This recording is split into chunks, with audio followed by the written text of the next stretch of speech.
어린 시절을 돌아보면은 저는 어릴 때 시골에서 자랐죠. 뭐 깡촌, 농부들만 사는 곳, 그런 곳에서 또 거의 어른들 대부분이 남놓고 기억자도 잘 모르는 그런 분들이 80% 이상이 집단으로 사는 그런 시족사회, 깡촌, 경남 고성군 그러면 어널리 1168번지 거기에 살았는데, 어른들로부터 누군가를 욕을 하고 또 저주하는 말과 소리를 많이 들으면서 자란 것 같아요. 제 연령층에 있는 사람들은 그런 경험이 참 많을 겁니다. 욕설이 저주고 저주가 욕설이었습니다. 욕설이나 저주의 말이 들어가지 않으면 할 말이 없는 사람들처럼 그렇게 욕설과 저주를 많이 하고 사는 어른의 세상, 기성세대의 그 어른들을 옆에 두고 그렇게 어린 시절을 보냈습니다.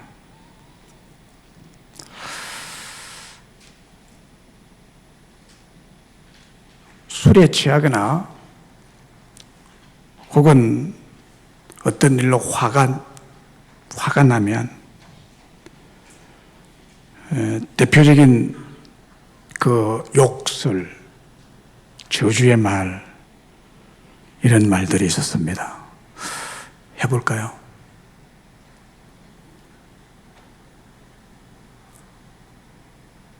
제가 이 설교를 준비하면서 이 말을 해야 되나 말아야 되나, 아침에도 우리 가족들에게 물어봤어요.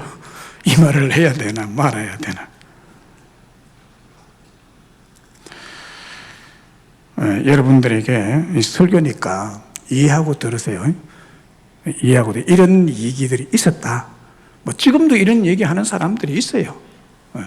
욕설과 저주와 욕설.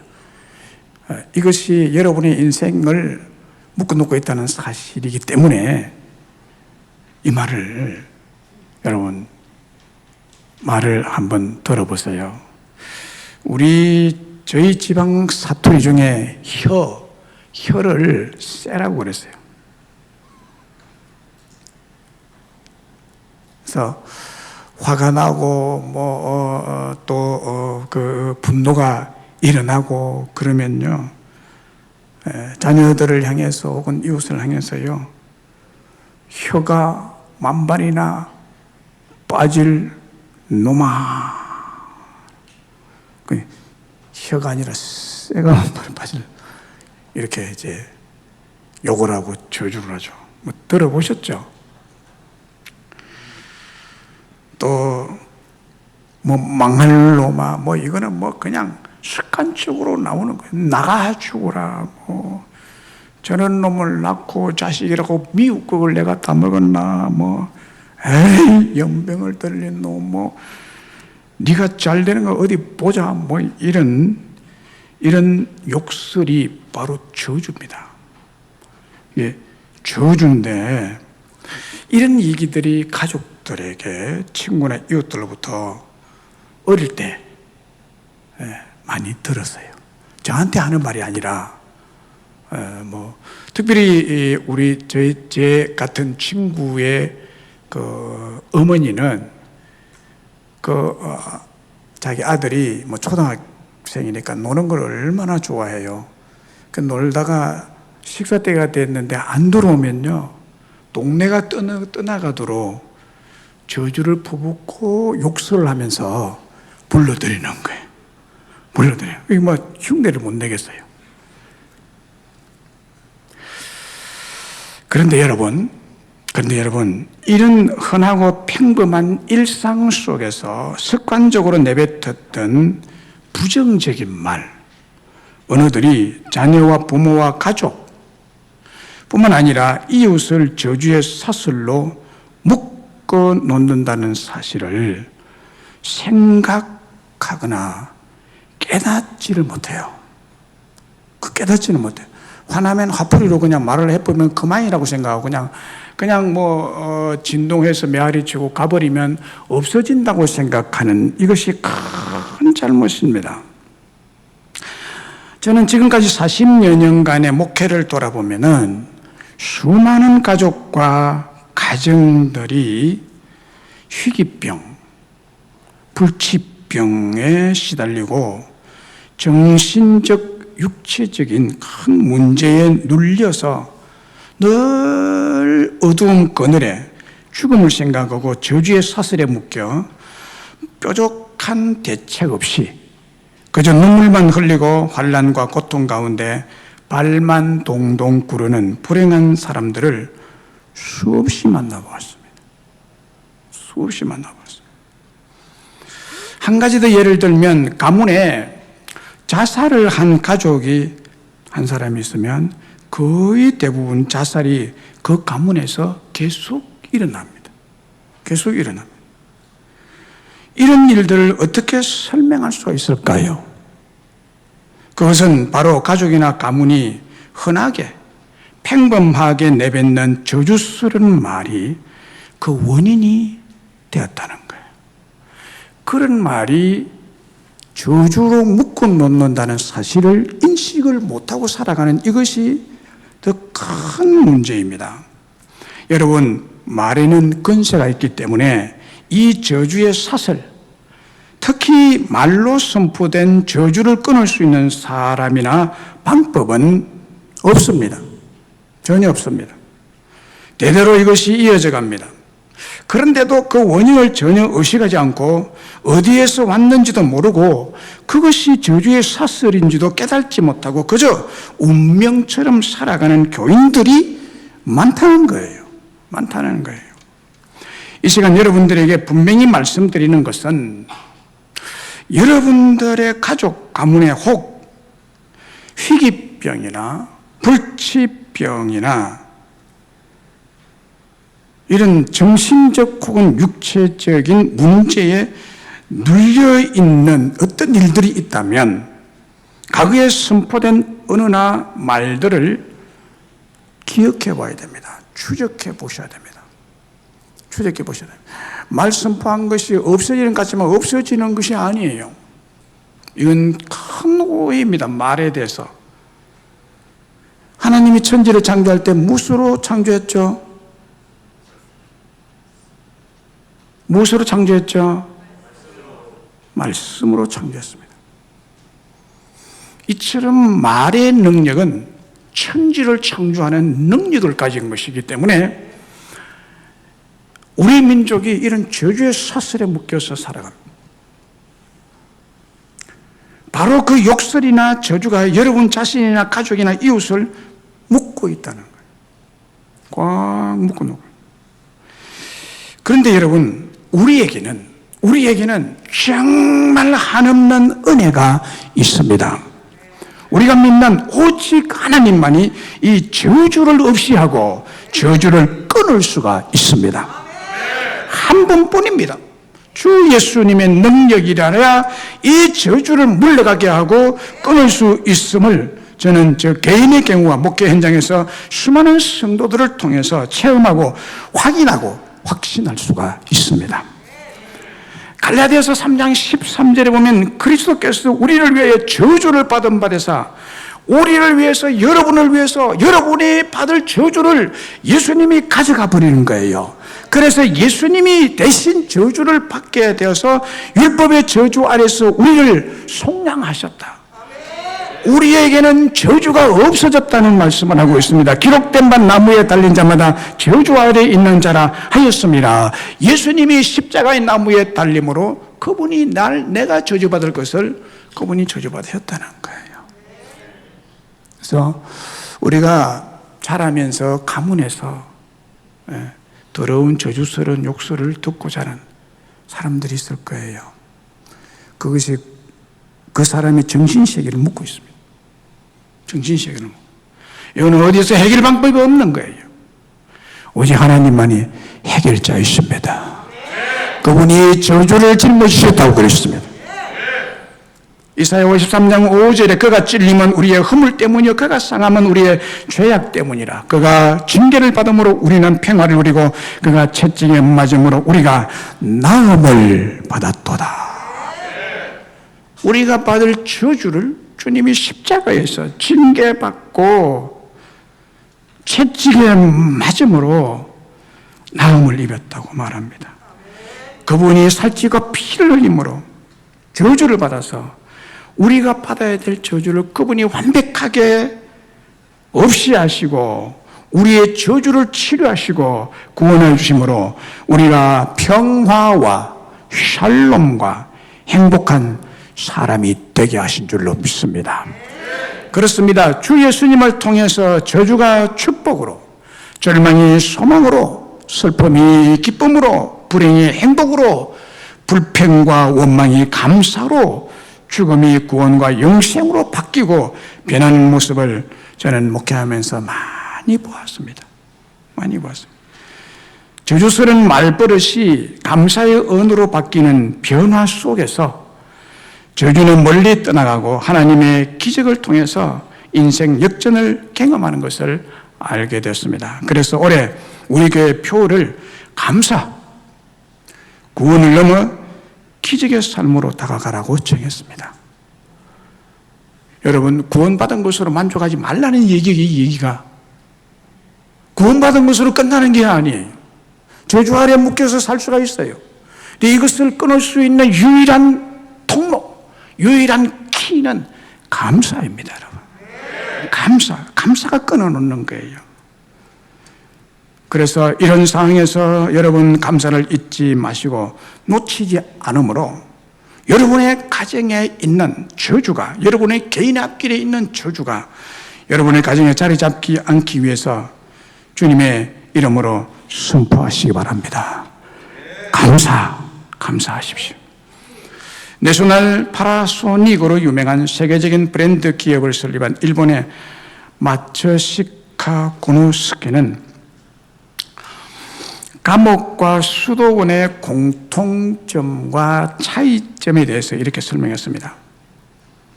감옥과 수도원과 감옥의 공통점과 차이점. 먼저 공통점은 감옥과 수도원은 세상과 격리되어 있다는 것입니다. 똑같죠? 그리고 고립되어 있다는 것입니다. 그러나 차이점이 뭐냐? 차이점이 있다면 불평을 하느냐, 감사를 하느냐, 그 차이뿐이라는 거예요. 감옥이라 해도 감사를 하면 수도원이 되고, 수도원이라도 불평, 불만을 터뜨리면 이거는 감옥이 되는 거예요.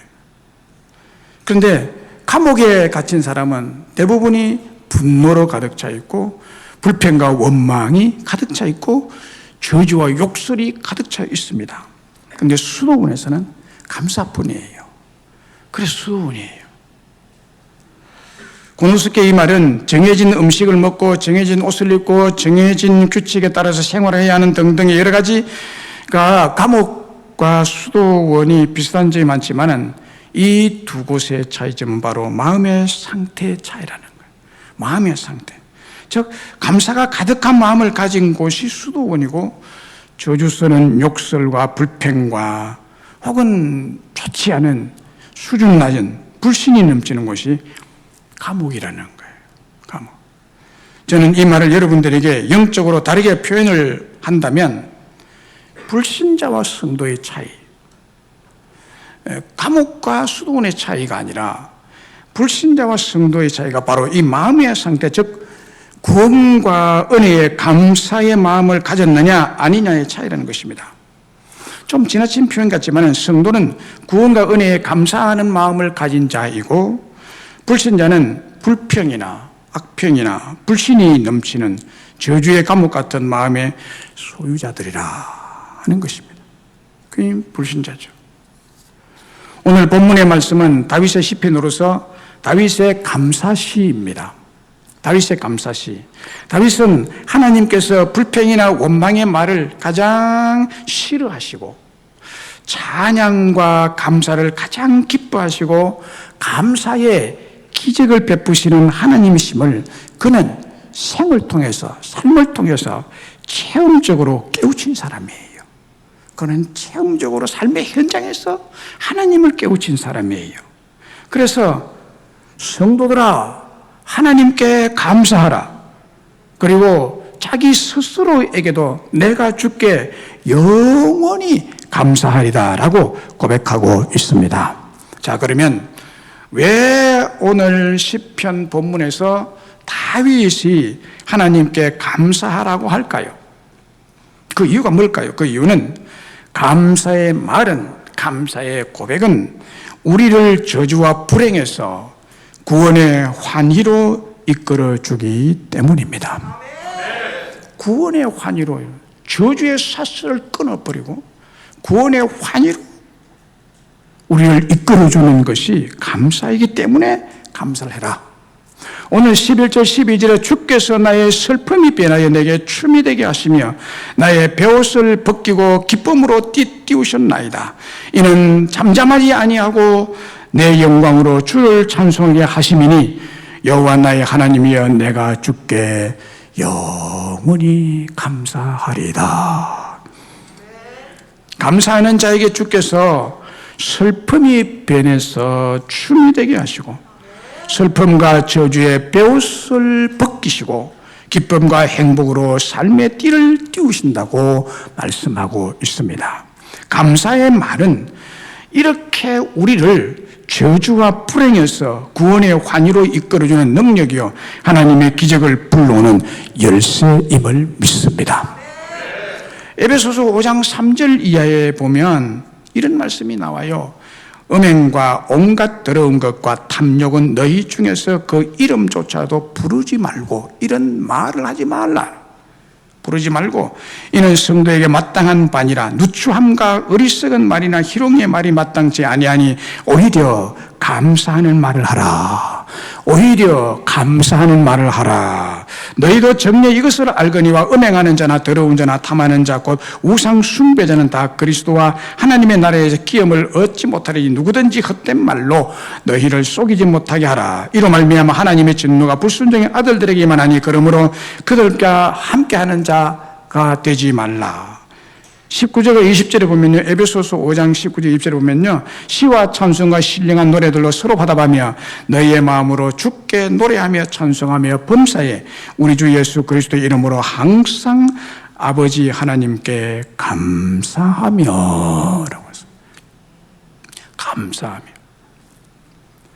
교회를 다니는 성도, 주 예수님을 믿고 성령을 받은 성도의 은행 생활을 특별히 교훈하고 있는 말씀이죠. 말 생활, 말하는 것.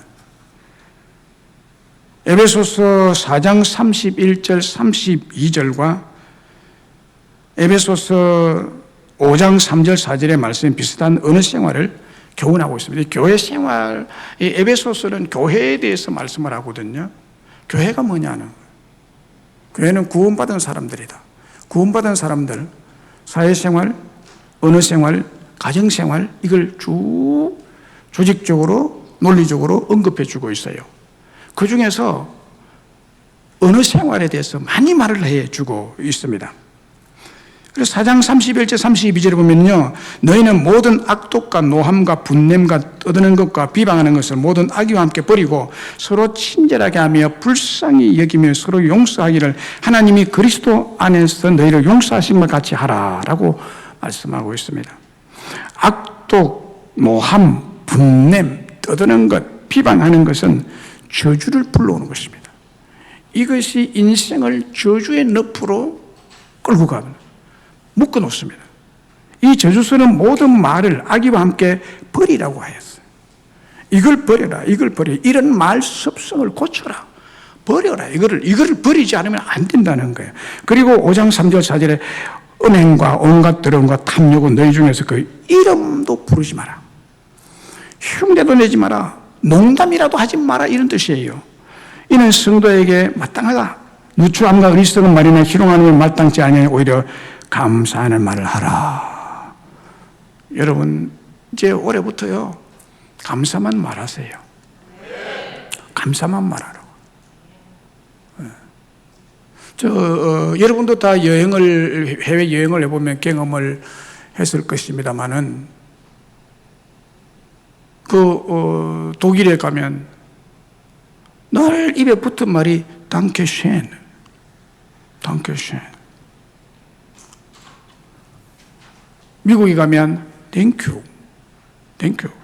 엘리베이터에 타서 스위치 하나 눌러줘도 thank you.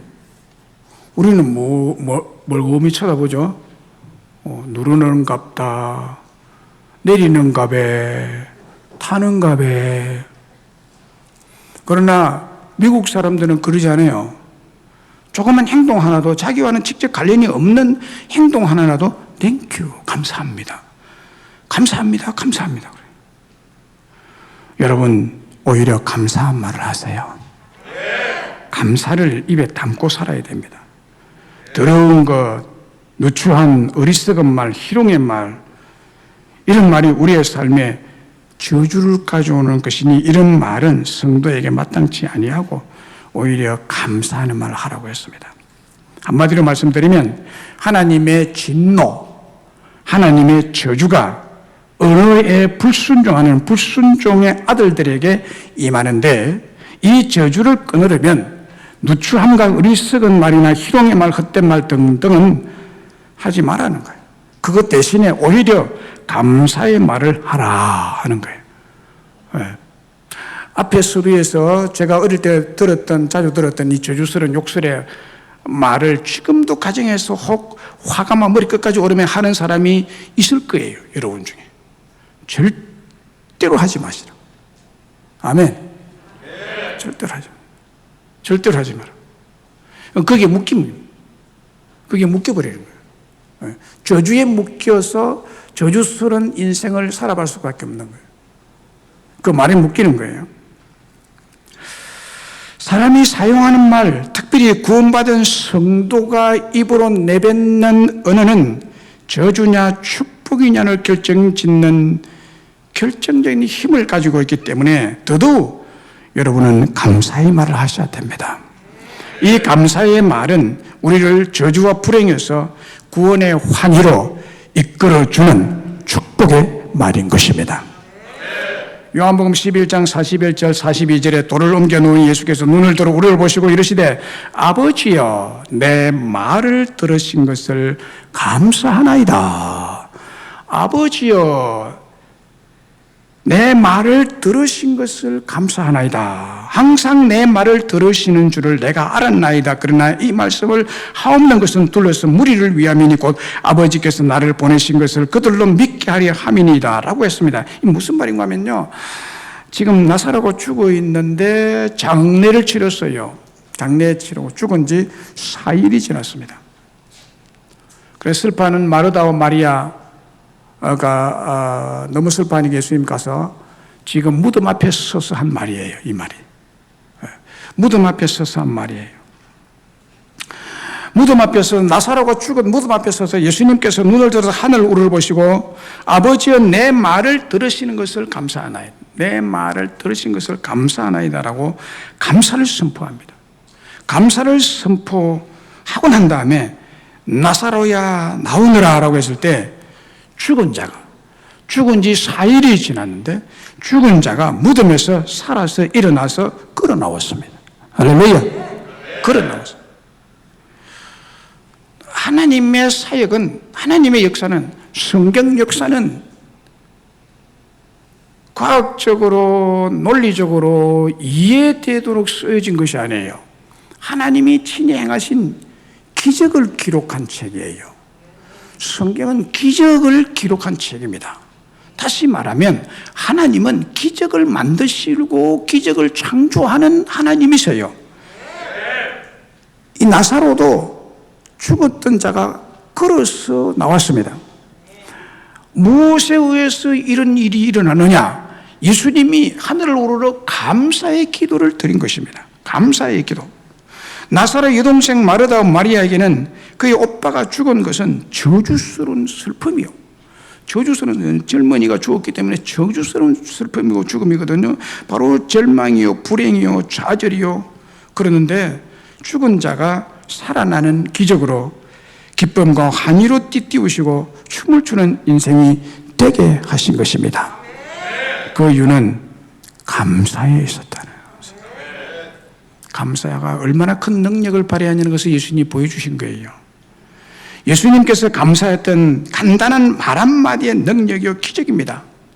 예수님께서 나사로를 살리기 위해서 먼저 하나님께 감사 올린 것은 저와 여러분에게 말씀하시는 바가 굉장히 큰 의미를 가지는 것입니다.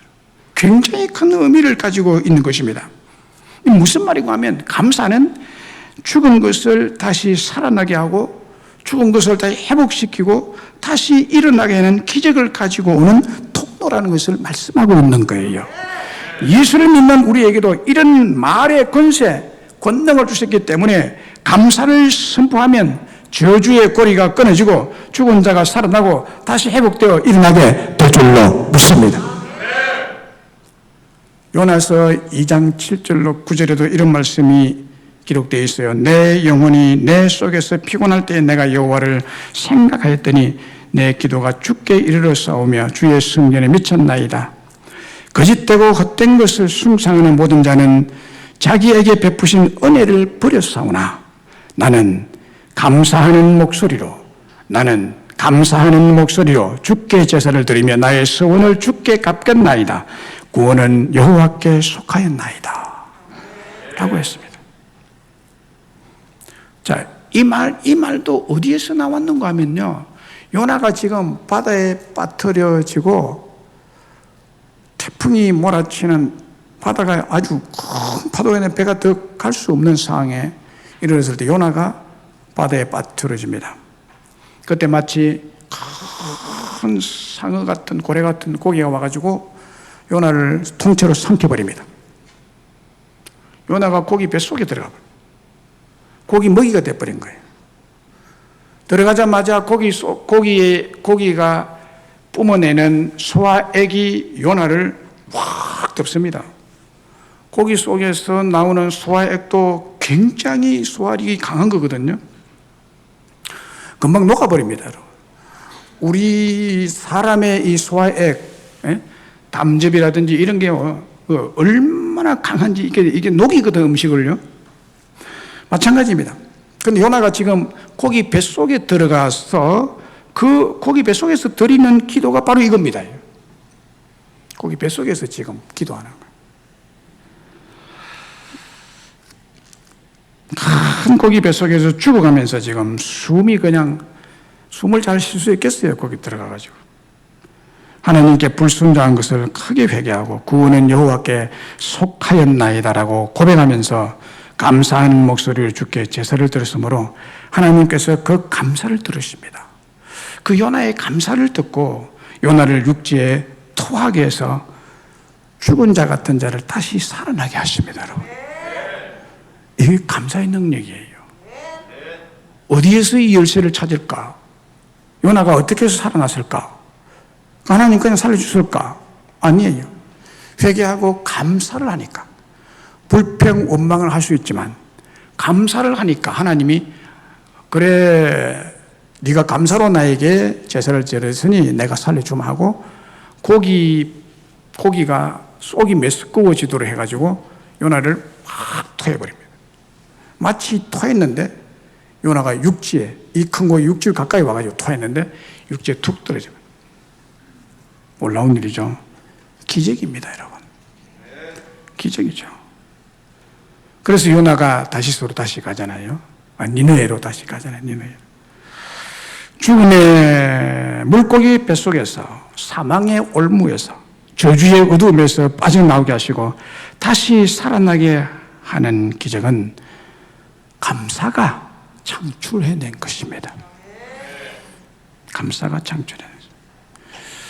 모든 꽃에는 특유한 향기가 있어요. 특유한 향기가 있어요.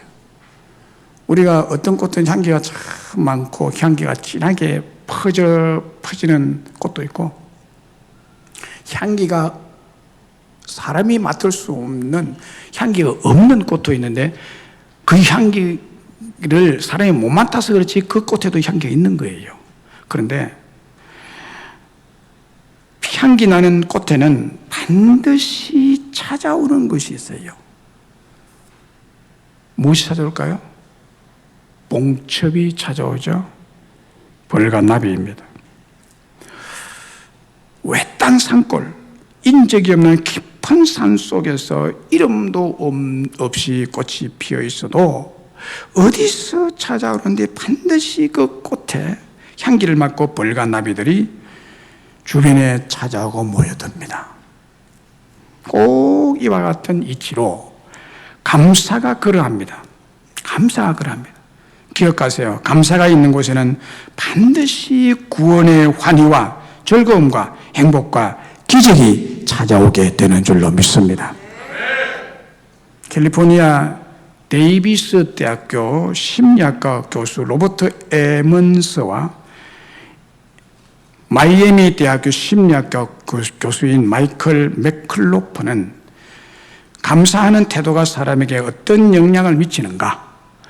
감사하는 말을 하고 감사하는 마음의 태도를 가지는 사람의 삶에 감사가 어떤 영향을 미치는가에 대해서 흥미로운 실험을 했습니다.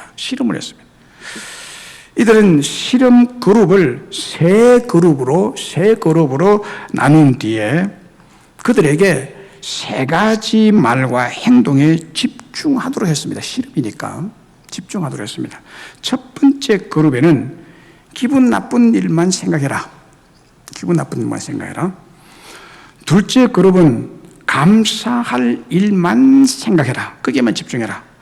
셋째 그룹은 일상적인 말과 일에 집중을 해라. 라고 해서 실험을 했습니다. 일주일간 실험했는데 짧은 기간의 실험이지만은 감사할 일에 집중한 두 번째 그룹이 가장 행복해하는 것으로 나타났다는 거예요. 가장 행복했다. 감사하는 일만 집중한 그 그룹이 가장 행복했다. 이 실험은 감사가 우리 인생의 모든 저주를 끊고 행복을 갖다 주는 것을 증명해 보인 것입니다. 제가 초등학교 다닐 때 우리 동네에는 수도가 아닌 펌프로 물을 길러 올렸습니다. 펌프로. 두레박도 있었지만은 펌프로 물을 길러 올렸습니다. 펌프에 이게 수도 파이프 같은 파이프가 쭉 밑으로 연결되어 있죠. 이것이 깊은 암석층 속에 흐르는 생수를 펌프를 통해서 끌어올려서 먹습니다. 이 펌프는 물을 끌어올리려면 처음에는 반드시 한 바가지 물을 부어줘야 합니다. 그 물을 가리켜서 마중물이라 그래요. 마중물. 이 마중물이 없으면 펌프가 압축이 되지 않기 때문에 물을 끌어올릴 수가 없습니다. 마중물이 부어지고 펌프질을 하면 펌프 안에서 압력이 생겨서 깊은 밑에 있는 우물의 생수가 막 쏟아져 나옵니다. 엄청나게 많이 나오죠. 이쯤에는. 여러분, 마중물이 없이는 아무리 펌프질을 해도 허탕입니다. 김이 다 새버리기 때문에 물이 올라오질 않아요. 엄청난 생수의 물을 쏟아내게 하는 이 마중물을 저는 감사라고 생각합니다. 감사가 우리 생의 마중물이에요. 우리 생애에 축복의 생수, 기적의 생수가 터져 나오게 하는 것은 바로 이 감사입니다, 여러분. 이 감사. 사랑하는 여러분, 여러분은 언제나 기적의 마중물을 마음속에 소유하고 살아가셔야 됩니다. 기적의 마중물을 소유하고 살아가야 됩니다. 그것이 다름 아닌 감사입니다. 하나님께서 기적의 은혜, 기적의 축복을 줄 사람을 찾으실 때 그 마음속에 감사의 마중물이 있는 사람에게 엄청난 생수 같은 축복의 기적을 부어 주실 줄로 믿습니다. 옛날에 한 임금이 외아들인 왕자를 위해서 메드리감을 전국적으로 물색을 했습니다. 메드리감을 물색을 했어요. 최종 후보로 3사람이 올랐습니다. 임금님은 세 처녀를 불러 모아놓고 이렇게 말했습니다. 너희들에게 쌀 한 대를 줄 테니 이것으로 한 달을 살다가 다시 이곳에 한 달 후에 모이거라 하고 각기 자기 집으로 돌려보냈습니다. 한 달 후 세 처녀가 궁궐에 다시 모였습니다. 한 처녀는 몰골이 말이 아니었습니다. 처음에 왕궁에 왔을 때 예쁜 모습은 온데간데 없고 한 달 동안 뼈만 앙상하게 남았습니다. 그 처녀는 쌀 한 대로 매일 미음을 만들어 먹으며 한 달을 버텨낸 것입니다. 대단한 여자입니다. 그리고 두 번째 처녀는 거의 의식을 잃은 상태에서 인력거에 실려왔습니다. 그런데 세 번째 처녀는 여전히 건강하고 아름다웠습니다. 그리고 그녀는 꽃수레에 쌀을 가득 싣고 콧노래를 부르며 임금님의 궁궐에 입성을 했습니다. 임금님은 세 번째 처녀를 다그쳤습니다. 너는 약속을 지키지 않았구나.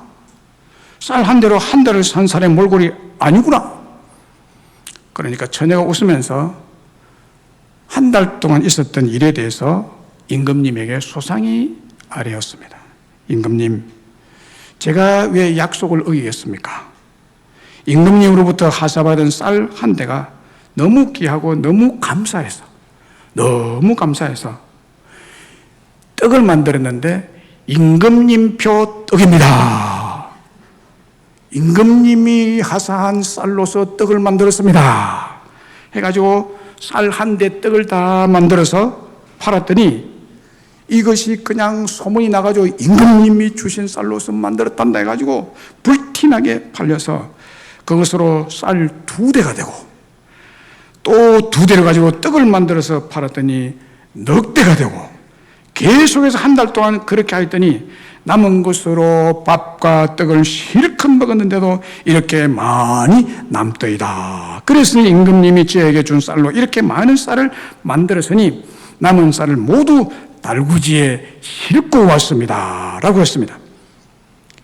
이 말을 들은 임금님은 너무너무 기특한 처녀라서 세 번째 처녀를 며느리로 삼았다는 얘기입니다.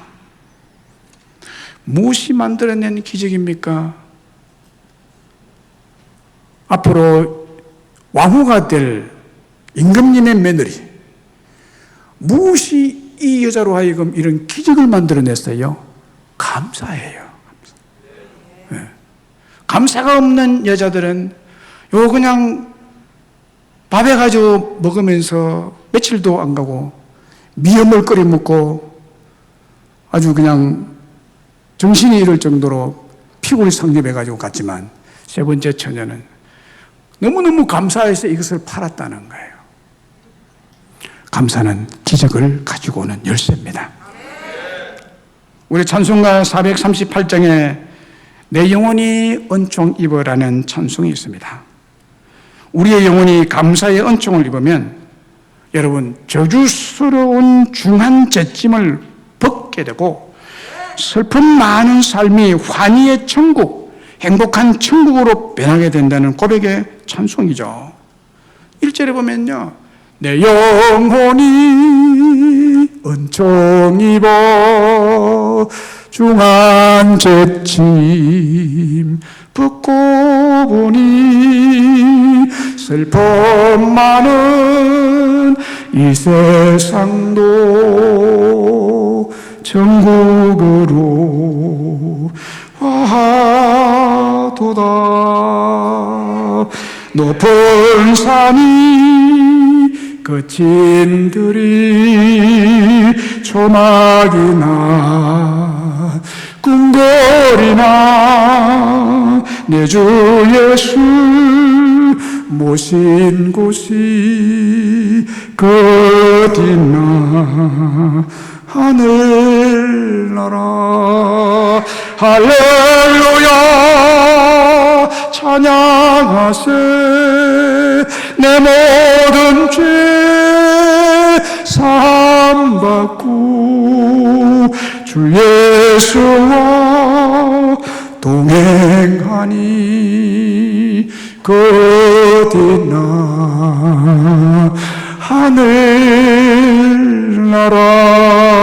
하늘나라.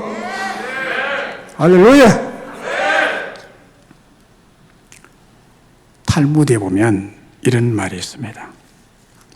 세상에서 가장 사랑받는 사람은 모든 사람을 칭찬하는 사람이요, 가장 행복한 사람은 감사하는 사람이다 라고 했어요. 가장 행복한 사람이 누구냐? 가장 행복하게 되는 사람이 누구냐? 감사하는 사람이라. 감사. 그렇습니다, 여러분. 감사는 기쁨을 가져오고 즐거운 환희를 가져오고 축복의 행복을 기적으로 창출해내는 하나님의 능력입니다. 그래서 서양 속담에 이런 말이 있습니다. 행복은 결국 감사에 비례한다. 행복은 언제나 감사의 문으로 들어와서 불평의 문으로 나간다. 불평이 없어진다는 거예요.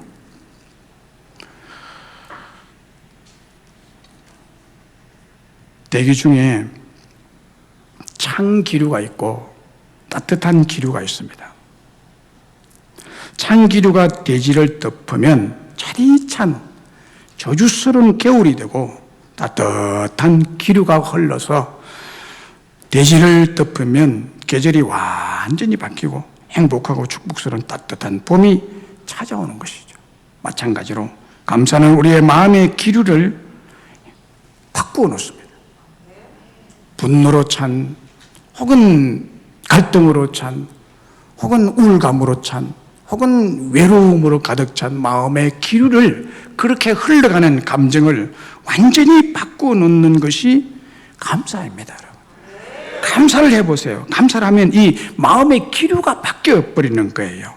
감사가 우리의 어두운 기류, 우울한 기류, 차가운 기류, 슬픈 기류, 저주스러운 마음의 기류를 완전히 몰아내고 축복의 기류인 밝은 기류, 따뜻한 기류, 환희의 기류, 행복한 기류로 바꾸어 놓는 능력이 있습니다, 여러분.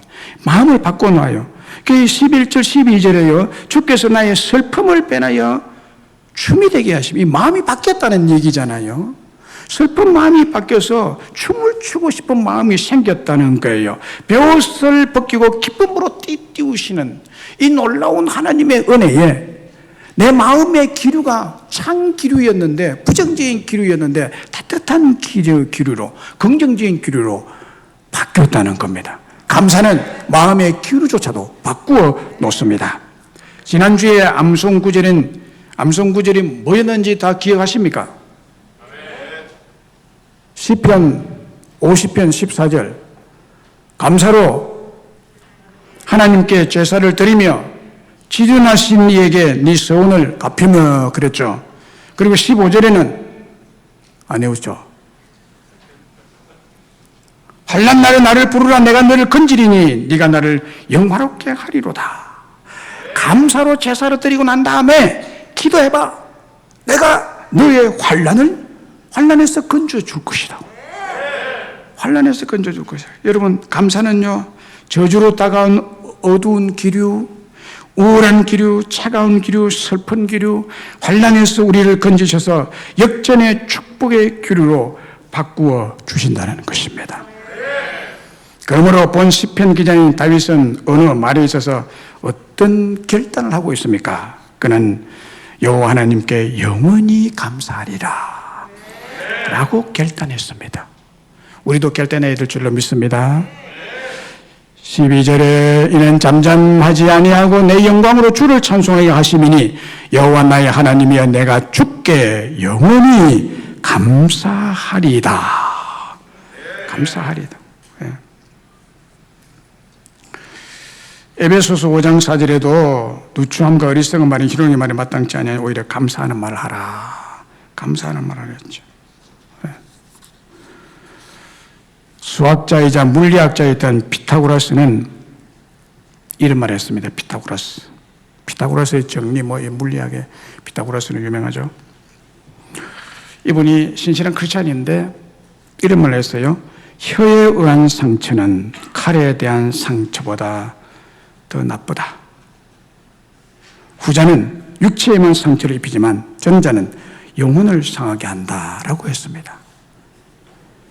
혀에 의한 상처는 칼에 대한 상처보다 더 나쁘다. 후자 곧 칼은 육체에만 상처를 입히지만 전자, 곧 혀의 상처는 영혼을 상하게 한다는 말이에요. 무슨 말인가 하면 부정적인 언어, 욕설 혹 저주 쓰는 말은 육신의 상처를 주고 상하게 하는 칼보다도 더 나쁘다는 거예요. 더 나쁘고 무서운 일인데 이유는 영혼을 상하고 망하게 하고 저주에 묶이게 하는 근세가 있기 때문입니다. 그러므로 주 예수를 믿고 구원의 은혜를 체험한 저와 여러분은 철저하게 긍정적인 언어, 축복의 언어, 찬양과 감사의 말을 하는 성도들이 다 되시기를 바랍니다. 찬양은 곡조 있는 감사입니다. 여호와께 찬양하라. 시와 찬미와 신령한 노래들로 서로 화답하는 것은 감사를 말합니다. 감사가 찬양이고 찬양이 감사입니다. 말씀했습니다. 2022년 올해 우리 교회에서 153 감사 일기를 매일 적는 해입니다. 여러분 반드시 적으셔야 됩니다. 이거 안 적는 사람은 불순종이에요. 불순종의 결과에 대해서 말 안 하랍니다. 꼭 하셔야 됩니다. 네. 반드시 하셔야 됩니다. 153 매일 적으세요. 암송 구절 이번 주 다시 오늘부터 새 구절이 시작됩니다. 어떤 구절은 간단하고 어떤 구절은 좀 깁니다. 길어도 외우셔야 됩니다. 외우셔야 됩니다. 올 한 해 감사로 내가 기적을 체험하겠다는 결단이 서거들랑 꼭 하세요. 꼭 하세요. 어떤 일이 있어도 감사를 해보세요. 여러분의 가정에 풀 수 없는 문제가 해결될 줄로 믿습니다. 감사가 기적을 불러오는 것입니다. 감사가 기적이에요. 감사가 기적이에요. 감사가 여러분들 행복하게 만들 것입니다. 놀라운 구원의 환희로 가득 차게 만들 것입니다. 가정이 더 행복해질 줄로 믿습니다. 감사 구절을 먼저 암송하고 5가지 감사 일기를 반드시 적으세요. 5가지를. 5가지 적으세요. 그냥 슬슬 적지 마시고 의미 있게 이걸 금을 캐내가지고 감사의 조목조목을 딱 이렇게 적어요. 감사가 많을 겁니다, 여러분. 네. 5가지도 넘으면 더 적으세요. 꼭 5가지라 적었으니까 5가지만 적지 마시고 많이 적을수록 좋습니다. 그리고 세 곳에 감사를 표현하고 적으세요. 적고 마음으로 표현을 하셔야 됩니다. 하나님 감사합니다. 하나님 감사합니다. 이웃에 감사합니다. 누구의 가족에게 누구 뭐 해준 거 감사합니다. 그 이웃에게 감사하는 감사를 꼭 적으셔야 됩니다. 이렇게 함으로 감사가 일상이 되고 감사함으로 하나님의 구원의 기적을 체험하는 성도들이 되시기를 바랍니다. 왜 감사하라 했나요? 감사의 말은 우리를 불행에서 저주에서 죽음에서 구원의 환희로 행복의 삶으로 기적의 축복으로 이끌어주기 때문이라고 했습니다. 감사하고 또 감사함으로 여러분의 삶이 하나님의 기적적인 역사로 100배, 1000배의 축복을 올 한 해 받아 누리시기를 주의 이름으로 축복합니다. 나 주님의 기쁨 되기 원하네.